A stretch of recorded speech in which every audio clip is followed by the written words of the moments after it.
A deadly bomb cyclone has wreaked havoc across Washington state, claiming at least one life, uprooting trees and plunging hundreds of thousands into darkness. The storm, characterized by its rapid intensification and explosive power, has left a trail of destruction in its wake. One of the most powerful storms in years hit the Pacific Northwest on Tuesday evening, bringing heavy rains and ferocious winds to Washington, Idaho, Oregon, and Northern California. The storm's intensity was such that it was felt across multiple states, causing widespread disruption and chaos. In northwest Washington, powerful gusts brought down trees, damaging homes, crushing power lines, and scattering debris across roads. By Wednesday morning, nearly 710,000 homes and businesses were without electricity, with King and Snohomish counties among the hardest hit. The sheer scale of the power outages has left many residents struggling to cope with the sudden loss of electricity, affecting daily life and business operations. Tragically, in Linwood, a woman lost her life when a large tree fell on a homeless encampment. Emergency services confirmed the incident late Tuesday night.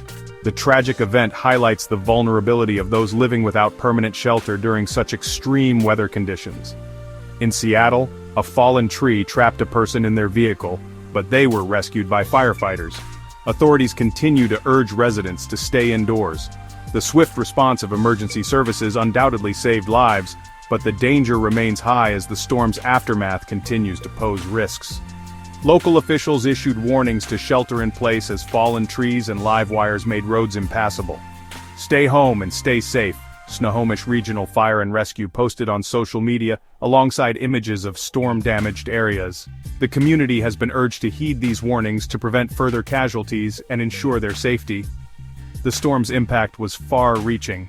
The National Weather Service's Seattle office faced communication outages, while the U.S. Coast Guard's Puget Sound sector reported disruptions to phone, radio, and internet services. These communication breakdowns have further complicated the response efforts, making coordination and information dissemination more challenging. Satellite images captured the storm's intensity. The Weather Prediction Center had warned of destructive winds, flooding rains, and blizzard conditions, creating near impossible travel in some areas. The advance warnings, while helpful, could not fully prepare the region for the storm's unprecedented ferocity.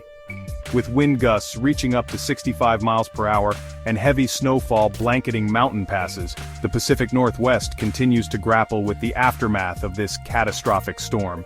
The combination of high winds and heavy snow has created a perfect storm of hazardous conditions, making recovery efforts even more challenging. Authorities are working tirelessly to restore power and clear debris.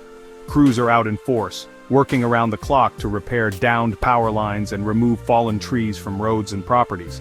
For now, residents are urged to remain cautious and avoid unnecessary travel. The community's resilience is being tested, but with cooperation and caution, the region will recover from this devastating event.